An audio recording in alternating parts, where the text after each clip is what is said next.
बाबा सिद्दीकी की हत्या के बाद बिहार के निर्दलीय सांसद पप्पू यादव ने लॉरेंस बिश्नोई को खुली चुनौती दी है।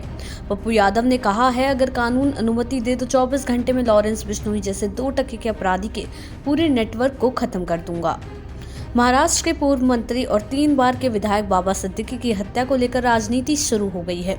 विपक्ष शिंदे सरकार पर हमलावर है कि जब इतने बड़े नेता की हत्या हो सकती है तो राज्य में जनता कितनी सुरक्षित है। इस बीच बिहार के निर्दलीय सांसद पप्पू यादव ने गैंगस्टर लॉरेंस बिश्नोई को खुली चुनौती दी है। पप्पू यादव ने कहा है, अगर कानून अनुमति दे तो 24 घंटे में लॉरेंस बिश्नोई जैसे 2 टके के अपराधी के पूरे नेटवर्क को खत्म कर दूंगा। पुनिया के सांसद पप्पू यादव ने ट्विटर पर लिखी अपनी पोस्ट में विवादित शब्दों का इस्तेमाल किया है। उन्होंने लिखा कि ये देश है या हिजड़ों की फौज। एक अपराधी जेल में बैठकर चुनौती दे रहा है, लोगों को मार रहा है, लेकिन सभी मूक दर्शक बने हुए हैं।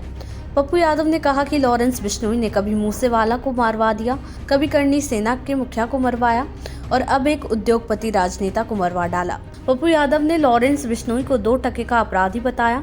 उन्होंने इसी पोस्ट में गैंगस्टर को चुनौती देते हुए कहा कि अगर कानून इजाजत देती तो मैं इस लॉरेंस बिश्नोई जैसे 2 टके के अपराधी का पूरा नेटवर्क खत्म कर देता। इससे पहले पप्पू यादव ने जो पोस्ट की थी उसमें बाबा सिद्दीकी को बिहार का बेटा बताया था। दरअसल बाबा सिद्दीकी बिहार के ही रहने वाले थे और बाद में मुंबई जाकर अपनी राजनीति शुरू की थी।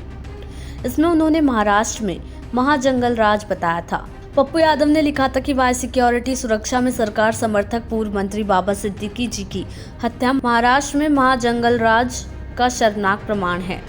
बिहार के बेटे बाबा सिद्दीकी की हत्या अत्यंत दुखद है। बीजेपी गठबंधन सरकार अपने दल के इतने रसूख वाले नेताओं की रक्षा ना कर पा रही है तो आम लोगों का क्या होगा। वहीं एनसीपी नेता बाबा सिद्दीकी की शनिवार देर रात मुंबई के बांद्रा इलाके में गोली मारकर हत्या कर दी गई थी। उनकी हत्या की जिम्मेदारी लॉरेंस बिश्नोई गैंग ने ली है। बिश्नोई गैंग ने सलमान खान और दाऊद गैंग के करीबियों को धमकी भी दी। उसने कहा कि ऐसे लोग अपना हिसाब किताब रखना। बाबा सिद्दीकी का राजनीति के साथ साथ बॉलीवुड के लोगों से भी काफी करीबी रिश्ता था। उनके इफ्तार पार्टियों में बड़ी बड़ी हस्तियां शामिल होती थी। वो हाल ही में कांग्रेस पार्टी छोड़कर एनसीपी में शामिल हुए थे। आपको बता दें, बाबा सिद्दीकी की अंतिम यात्रा से पहले उनके आवास के बाहर नमाज जनाजा पढ़ी गई। अंतिम यात्रा में हजारों की संख्या में लोग पहुंचे थे। इस बीच इस मामले में पुणे से 2 अन्य अभियुक्तों शुभम लोनकर और उनके 28 वर्षीय भाई प्रवीण लोनकर को गिरफ्तार किया गया है। माना जा रहा है कि प्रवीण लोनकर ने अपने भाई शुभम लोनकर के साथ मिलकर साजिश रची थी। प्रवीण लोनकर ने ही धर्मराज कश्यप और शिव कुमार गौतम को इस साजिश में शामिल किया था। धर्मराज कश्यप और गुरमैल सिंह पुलिस हिरासत में हैं। तीसरा अभियुक्त शिव कुमार फरार है और चौथे अभियुक्त मोहम्मद जशान अख्तर के बारे में कहा जा रहा है कि वो बाकी तीनों को गाइड कर रहा था। बाबा सिद्दीकी की शनिवार रात गोली मारकर हत्या कर दी गई थी, जिसके बाद महाराष्ट्र में कानून व्यवस्था के ध्वस्त होने पर सवाल खड़े किए जा रहे हैं। देश दुनिया की ऐसी ही तमाम खबरों के लिए देखते रहें समय डिजिटल।